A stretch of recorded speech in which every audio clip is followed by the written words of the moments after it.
அன்பர்கள் யாவருக்கும் ஜோதிட சிவாவினுடைய அன்பான வணக்கங்கள், வாழ்த்துக்கள்.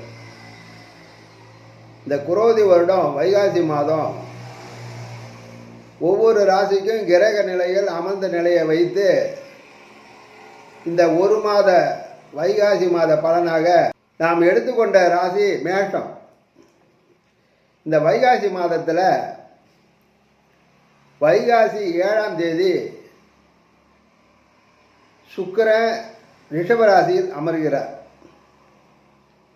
வைகாசி மாதம் 11ஆம் நாள் ரிஷபத்தில் புதன் சஞ்சாரம். வைகாசி 18ஆம் நாள் மேஷத்தில் செவ்வாய் ஆட்சி பெறுகிறார். வைகாசி 27 மிதுன ராசியில் புதன் ஆட்சி பலத்தோடு இயங்க இருக்கிறார். வைகாசி மாதம் 31ஆம் நாள் அதே மிதுன ராசியில் புதனுடன் சுக்கிரன் இணைகிறார். உங்களுடைய மேஷ ராசியினுடைய அதிபதியான செவ்வாய் மாத தொடக்கத்திலேயே உங்களுடைய ராசிக்கு விரயம் என்று சொல்லக்கூடிய மீன ராசியில் சஞ்சாரம் செய்து கொண்டிருக்கிறார். தனஸ்தானாதிபதி சுக்கிரன் சகாயஸ்தான அதிபதி. சகாயஸ்தானம் என்றால் 3ஆம் இடத்துக்கு உரியவர். அந்த சகாயஸ்தான அதிபதி புதனுடன் இணைந்து உங்களுடைய ராசியிலேயே அமர்ந்திருக்கிறார். மேஷத்தில் ராசி அதிபதி விரயத்தில் இருக்கிற போது பலவிதமான விரயங்கள் ஏற்படுவதற்குரிய வாய்ப்பு உண்டு. மேலும் ராகுவுடன் இணைந்திருக்கிறார். ஆகவே செலவுகளுக்கு எந்த விதத்திலையும் குறைவு ஏற்படாது. நிறைய செலவுகள் வரும். அதே போல் விரையாதிபதியே 2ஆம் இடத்தில் இருப்பதனால விரயத்திற்கு ஏற்றார் போல உங்களுக்கு வரவுகளும் வந்து கொண்டு இருக்கும் என்பதை நினைத்து ஒரு நிம்மதியான அமைப்பு. எனவே இந்த விரயத்துக்கு தகுந்தாற் போல் சுக்கிரனால் தனவரவு ஏற்படும் என்பதில் மாற்றமில்லை. விரும்பிய இடமாற்றம், வீடு மாற்றம் ஏற்படுவதற்குரிய வாய்ப்பு, சுபகாரிய செலவுகள் எல்லாம் ஒன்றன் பின் ஒன்றாக ஏற்பட்டு கொண்டு இருக்கும். மாற்றம் என்றால் நம்ம மனதிற்கு ஏற்ற மாதிரி ஒரு மாற்றம். வீடே கூட ரொம்பவும் சிரமமான அமைப்பில் வீடுடைய கட்டுமானம் சரியில்லாத போது அதை திருத்தி அமைப்பதும் ஒரு மாற்றம். வாழ்க்கையில் பின்தங்கிய நிலையில் இருந்து கொண்டு ஏற்றம் நல்ல ஒரு சூழ்நிலைக்கு முன்னேற்றத்துக்கு வருகிற போதும் அதுவும் ஒரு மாற்றம். ஆகவே ஒரு சுபமான மாற்றங்கள் எல்லாம் இந்த மாதத்தில் ஏற்படும் என்பதை மகிழ்வோடு தெரிவித்துக் கொள்கிறேன். இந்த வைகாசி மாதம் 7ஆம் நாள் உங்களுடைய தனஸ்தானாதிபதி சுக்கிரன் ஆட்சி வீடான ரிஷபத்தில் சஞ்சாரம் செய்கிறார். பொருளாதாரத்தில் பற்றாக்குறையெல்லாம் அந்த 2ஆம் இடத்தில் சுக்கிரன் வரும்போது நீக்குவார். நீங்கள் எடுக்கின்ற ஒரு புதிய முயற்சிகளை எல்லாம் தடை ஏற்படாமல் முன்னேற்ற பாதையில் கொண்டு செல்லக்கூடிய அமைப்பு அந்த சுக்கிரனுக்கு 2ஆம் இடத்து அதிபதிக்கு உண்டு.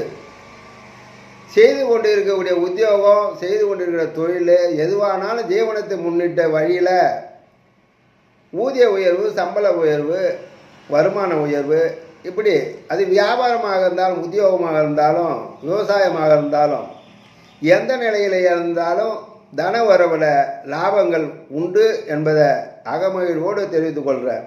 அதில் தடையது இருப்பதற்கு வாய்ப்புகளை ஏற்படுத்தாது. வாகன யோகம், புதிய வாகனம் வாங்குவதற்குரிய வாய்ப்பு, பழைய வாகனங்களை சரி செய்வதற்குரிய வாய்ப்பு, பழைய வாகனங்களை கொடுத்து புது வாகனங்கள் வாங்கக்கூடிய அமைப்பு, மனைகள் வாங்க வேண்டியது, கால்நடைகள், இப்படி பலவிதமான வழியில் உங்களுக்கு யோகத்தை கொடுக்கக்கூடிய அமைப்பு இந்த தனஸ்தானத்தில் சுக்கிரன் ஆட்சியாக வருகிற போது வைகாசி 7லிருந்து.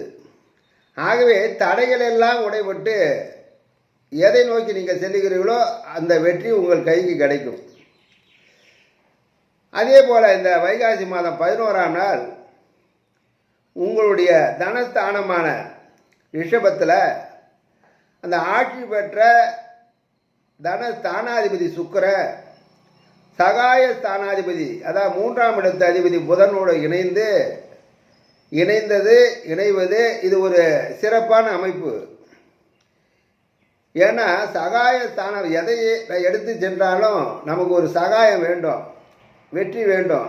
அதற்கு சகாய ஸ்தானாதிபதியோடு தனஸ்தானாதிபதி 2ஆம் இடத்துல இணைந்து செயலாற்றக்கூடிய அமைப்பு மிகவும் வரவேற்கத்தக்கது. அனைத்து வகையிலும் உள்ள மகிழ்ச்சி அடையக்கூடிய சூழ்நிலை ஏற்படுத்தும். கடன்கள் எல்லாம் இருந்தாலும் அது அடைபடுவதற்குரிய வழிவகைகளை எல்லாம் இது ஏற்படுத்தும். வேலை விட்டு வேலை இல்லாமல் இருக்கக்கூடிய சூழ்நிலை, தொழிலை தடைப்பட்டு நிறுத்தியிருந்த சூழ்நிலையில் இது மீண்டும் புதுப்பிக்கிற மாதிரி தடைப்பட்ட வேலை தொழில் எல்லாமே ஏற்பாடாகி அது முன்னேற்ற பாதையில் நீங்கள் செயலாற்றக்கூடிய அமைப்பிற்கு சூழ்நிலையெல்லாம் உங்களுக்கு பக்குவமாக தேடி வந்து உங்களுக்கு கொடுத்து மனதை சந்தோஷப்படுத்தும். வேலையே இல்லை அப்படின்ற சூழ்நிலை இந்த மாதம் வைகாசி 11லேருந்து இருப்பதற்கு வாய்ப்புகள் இல்லை. ஜீவனத்தை முன்னிட்டு, அதாவது உணவை முன்னிட்டு எந்த செயலாற்றினாலும் அதற்கு பங்கம் என்பது இல்லை. வைகாசி மாதம் 18ஆம் நாள் உங்களுடைய ராசி அதிபதியான செவ்வாய் பகவான் விரயஸ்தானத்தில் இருந்து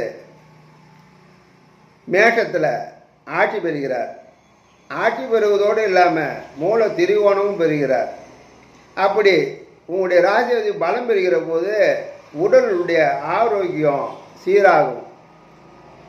எந்த ஒரு ராசியாக இருந்தாலும் அந்த ராசி அதிபதி வலுவாக இருக்கிற போது உடலும் மனமும் தன்னை சுற்றி உள்ள எதிர்பாராத நமக்கு பக்கபலமாக இல்லாத சூழ்நிலையெல்லாம் முறியடித்து நமக்கு தற்காப்புக்கு அரணாக இருப்பது போல, பாதுகாப்பு அரணாக இருப்பது போல அந்த செவ்வாய் பல வகையில் உங்களுக்கு பலத்தை கொடுப்பார். ஆகவே இந்த செவ்வாய் வைகாசி மாதம் 18ஆம் நாள் வந்து ஆட்சி பெறுவது உங்களுக்கு ஒரு புத்துணர்ச்சியும் ஒரு எழுச்சியும் மன சந்தோஷத்தையும் கொடுக்கும். செயலாற்றுவதற்கு உங்களுக்கு ஒரு உத்வேகத்தை கொடுக்கும். இந்த மாத கடைசியில் வைகாசி 27 உங்களுடைய 3ஆம் இடமான சகாய ஸ்தானாதிபதியான புதன் பகவான் மிதுன ராசியிலேயே ஆட்சி பலம் பெறுகிறார். அப்படி ஆட்சி பலம் பெறுகிற போது சகாய ஸ்தானாதிபதி வலுவாக இருக்கிற போது மனம் எழுச்சி பெற்று உங்களுக்கு எதை நோக்கி நீங்கள் செல்லுகிறாயோ, எது கிடைக்க வேண்டும் என்று நினைக்கிறீர்களோ அதற்கெல்லாம் பக்கபலமாக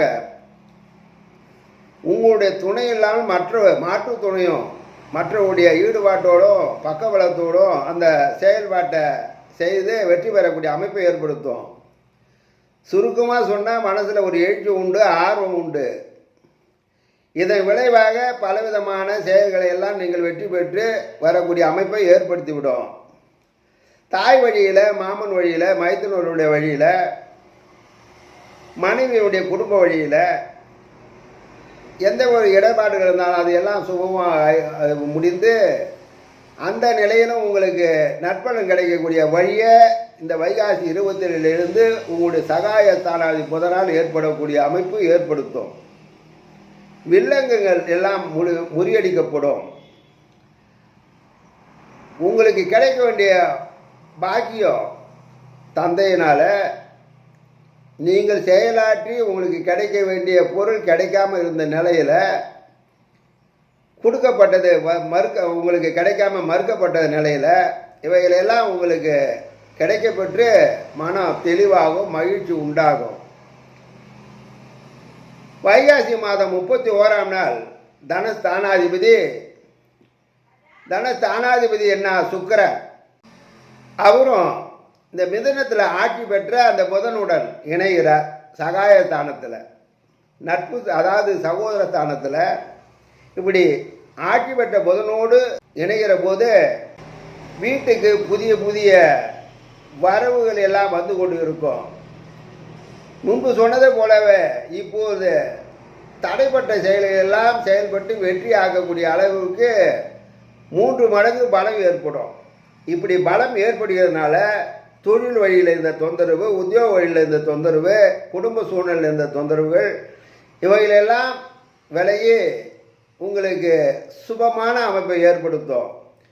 பொதுவாகவே வெற்றி வெற்றி என்று வெற்றியை சொல்லக்கூடிய அமைப்பை இந்த வைகாசி 31 உங்களுக்கு சீரோடும் சிறப்போடும் உங்களால் மட்டுமல்லாமல் உங்களை சார்ந்தவர்களாலும் உங்களுக்கு உங்களுடைய துணைக்கு பக்கபலமாக வருவாங்க. அனைத்து தரப்பிலும் உங்களுக்கு சுமை ஏற்படும். இது ஆண் பெண் எவராயினும், மாணவர்களாக இருந்தாலும் சரி, அரசியல்வாதிகளாக இருந்தாலும் சரி,